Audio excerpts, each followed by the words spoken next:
This is Fancy. I'm a fighter of Numenor. I've been fighting for about 2 years, and I'm with this lovely person. We're going to talk about your class that you're having on Oktoberfest. If you want to introduce yourself. Yeah, hello. My name is Hixa. I've been a part of Belagarth for 10 years now. I am a fighter out of Grond and part of the Artificer Guild, so I am teaching a couple classes at Fest this year.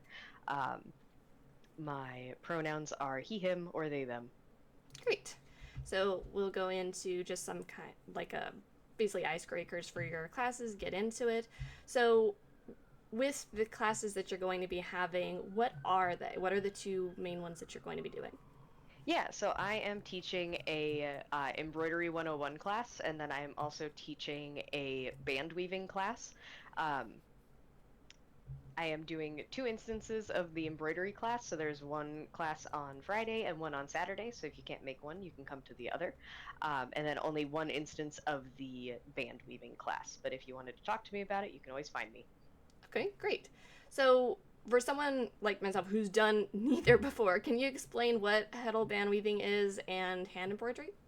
Yeah, so Heddle band weaving is one of the oldest and also most basic forms of weaving. It's a lot like if you ever did those frame weaving in art class, or if you ever made like a pot holder with like stretchy bands. It's very similar to that, just a little bit extra steps are involved when it comes to getting the actual pattern. And then for hand embroidery, that's just a fancy way of saying, hey, I'm going to sew some fancy designs with some fancy stitches on some fabric. Okay. And is there particular tools that you love to use the most for both the hand embroidery or the Heddle band weaving? For embroidery, not so much. I'm kind of basic when it comes to that. I use not necessarily cheap tools, but basic ones. So, like wooden embroidery hoops, regular old needles. There are embroidery specific needles, but you can embroider with any needle. Um, for band weaving, I have a little bit more tools that are involved.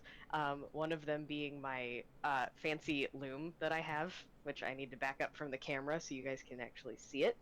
Um, the loom itself is not necessary for band weaving, but it makes it a lot more portable. So that's why I like to use it. And then I also have some like shuttles, which a shuttle is just whatever you put the like. I'm gonna put do the YouTuber here of whatever you put on the what the yarn is on so you can move it back and forth. That's what the shuttle's for. But I like collecting those because they come in neat shapes and they have laser etching on them and all sorts of stuff. Yeah, that's cool. I'm familiar with like smaller shuttles because I like to do tatting, which shuttle Hmm. tatting is they use shuttles, so they're used for all Right, kinds of yeah, things like very that. similar. A Yeah, little bit bigger though. a lot. I'm sure they come in all sorts of sizes depending on how big you need it. Hmm. So with that, is there special types of stitches or like thread that you like to use to add flair to your projects? Yeah, so with embroidery, there's like you can use metallic thread, you can use there's like UV reactive thread, like there's a whole bunch of different things that you can use. For me personally, I more enjoy like the historical recreations, so I do stuff like using linen thread or trying to use silk is something that I hope to move into once I can afford it. Silk is very expensive, and same with band weaving. Right now, I use mostly cotton when I'm learning because it's cheap and easy to come by. But I have done other pieces in like wool. I've done some in linen before. And then same thing, like moving into silk would be ideal eventually, but also very expensive.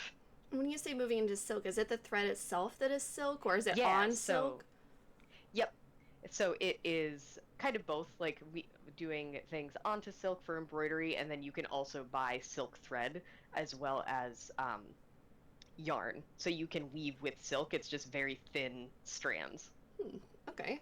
I would think that that would be difficult as well because it is a different material, probably more Yeah. sensitive with the pulling and everything. Hmm. So, do you use either along with any garb or incorporate into your Bellegarth outfits, or have you made accessories for that at all? Yeah, I have.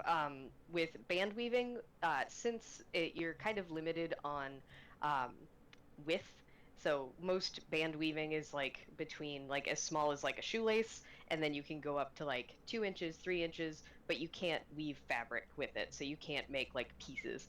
So for band weaving, I mostly make trim. So it's something that you put like around sleeves. I have a hat that I made with the woven trim on it.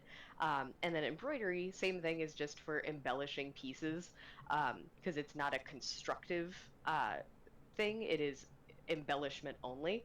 Um, and for that, I have done like hoods, which I also have behind me as I sneaky.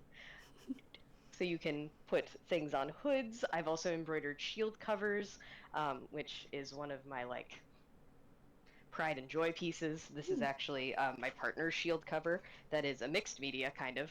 So see if it'll focus. Kind of focus, please. It won't focus, but that's okay. You get the gist. We can You'll kind of see it see it. at. I'm gonna have this at my class, but I embroidered the wings as well as some of the other details on this griffin because we wanted the feathers to actually have texture to them, so it really helped change how the applique looked. Did you do that by hand normally, or do you use a machine? I do machine applique, and then the embroidery was all done by hand. Oh, cool. That's probably took quite a while. How long did it take you to do that one? I try not to think about it, if I'm honest. It was something that got done in an extreme time crunch, and I think I spent 30 or 40 hours embroidering the whole thing. Um, but it turned out, and it has held up for 4 years, 5 years at this point, so it's pretty strong. Yeah, fingers crossed. It keeps going. Oh, Yeah, I'm that's gonna cool. I mean, knock it on wood. it doesn't look that like old or anything at all, so I think you did a good job there. So, is there a specific part of band weaving or embroidery that you think is falsely intimidating for someone new who's trying it for the first time? Embroidery especially looks like when you just look at it, it looks very complicated, but what makes it complex is just the interaction of many different stitches. So once you learn a few basic stitches, you can kind of go crazy. You can do things as simple as line work, and then you can go all the way up to um, doing very highly detailed, like almost paintings with thread with embroidery. So when people look at those things on the higher end, where it's like it looks like a painting from far away, they get very intimidated. And I think once you kind of break it down into those smaller chunks, it gets much easier. Um, and band weaving is similar.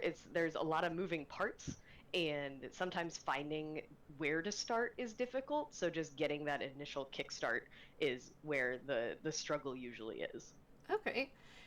So, with both of the classes that you're doing, is there anything that you feel like people would need to have and or bring to your classes when you have them? I'm going to provide pretty much all the materials for each of the classes. The only thing that I would recommend is if you have a pair of scissors, bring a pair. I don't have terribly many pairs that are for thread cutting. I have a lot of scissors, but most of them are for fabric. And you don't use fabric scissors on anything other than fabric. Everybody knows that. Um, but yeah, I'm going to have pretty much everything that we're going to need for the class. If you want to take notes, because there's a lot that is going to be covered, like bring a notebook um, and bring some questions. Okay, great. And then is there a fee or anything of that sort for either one? Yes, so for each of the classes, each student is going to be provided a kit. So the embroidery class is $5 and the Heddle class is 7. So for the embroidery class, each student is going to get a needle, a couple of skeins of embroidery floss, a hoop, as well as some obvious fabric, some excuse me, fabric to embroider on. And then for the Heddle class, I'm going to be providing the rigid Heddles, which is like a board with holes and slots in it, as well as all of the thread and shuttles and everything that you're going to need. So when you leave, you can obviously take those things with you and you have the things that you need in order to continue to learn or make your own things. Well, that's great. Yeah, I know that I'm at least interested in these classes because I there's somebody in my realm. It's leave open. She makes a lot of stuff with embroidery, and I've Hmm. watched her from afar. It just seems a little intimidating sometimes, but I'd like to learn kind of the basics and then maybe get to where she is, where she's Hmm. doing like you on shields, on other stuff to make beautiful designs. So I Hmm. look really forward to seeing both of your classes, and then uh, what do you want people to leave feeling, like the vibe and everything after for both classes? Well, I'm hoping that people leave obviously with the confidence to continue to learn if that like if it's something that they want to continue to improve. And then also just with the band weaving especially, um, it's something that isn't seen as much in Velagarth, so maybe just teaching somebody about something new, a new craft that isn't seen as often. So I'm hoping to give some new knowledge to folks. Well, great. Well, I look forward to meeting you at Oktoberfest and hopefully be able to see you at both of the classes. I'll try to attend if I can make some time, but it was lovely meeting you once again, and I hope you have a great Oktoberfest this year. Thank you. I look forward to seeing you. Great. Bye. Bye.